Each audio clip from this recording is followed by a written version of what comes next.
চমৎকার সুন্দর একটি উপজেলা রামগড়।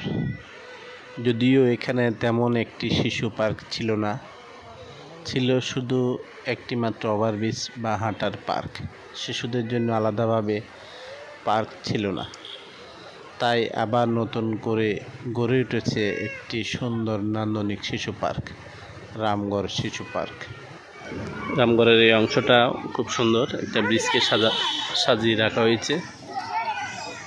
দেখতে পাচ্ছেন সবাই ঘোরাফেরা করছে। শিশুদের জন্য তৈরি করা হয়েছে একাধিক দোলনা, যেখানে শিশুরা অনেক আনন্দ পাচ্ছে। রামগড় নতুন শিশু পার্কের এই জায়গাটা অসাধারণ, খুব নিরিবিলি জায়গা, সবুজ ঘাসে ঘেরা নদীর পাড়। এটা হচ্ছে ফেনী নদীর পাড়।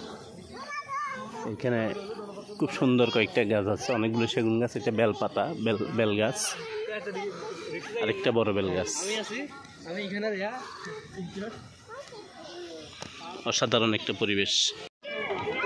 রামগড় শিশু পার্ক দেখতে পাচ্ছেন, একদম ছোট্ট একটা খেলনার জায়গা। এখানে শিশুরা অনেক আনন্দ করছে, এদিক দিয়ে উঠছে এদিক দিয়ে নামছে। জায়গাটা অসাধারণ। এটি একটি বাংলো ছিল, এই যে বাংলো দেখা যাচ্ছে। বাংলোকে শিশু পার্কে রূপান্তরিত করা হয়েছে। খুব সুন্দর একটা পরিবেশ। মোটামুটি খেলাধুলা, বসে সময় কাটানোর জন্য ছোটোখাটো একটি চমৎকার শিশু পার্ক, রামগড় শিশু পার্ক। রামগড় শিশু পার্কে গেলে আপনি পাশাপাশি আরেকটা জিনিস দেখতে পাবেন, এর পাশে আছে রামগড় ঝুলন্ত ব্রিজ। দেখতে পাচ্ছেন ব্রিজে সবাই চলাফেরা করছে, এটা শিশু পার্কের কাছেই। এক সময় শুধু ঝুলন্ত ব্রিজই ছিল পর্যটনের প্রধান কেন্দ্র রামগড় উপজেলায়, এখন নতুন মাত্র হয়েছে শিশু পার্কটি। দেখতে পাচ্ছেন ঝুলন্ত ব্রিজের পাশে আছে গোধূলি রেস্তোরাঁ। আপনি চাইলে রেস্তোরাঁয় বসে ঘোরাফেরা করতে পারেন। রেস্তোরাঁটা অনেক সাজানো গোছানো, খুব সুন্দর বাগান দিয়ে সাজানো। এখানে ফাস্টফুড, চাইনিজ বিভিন্ন খাবার আছে।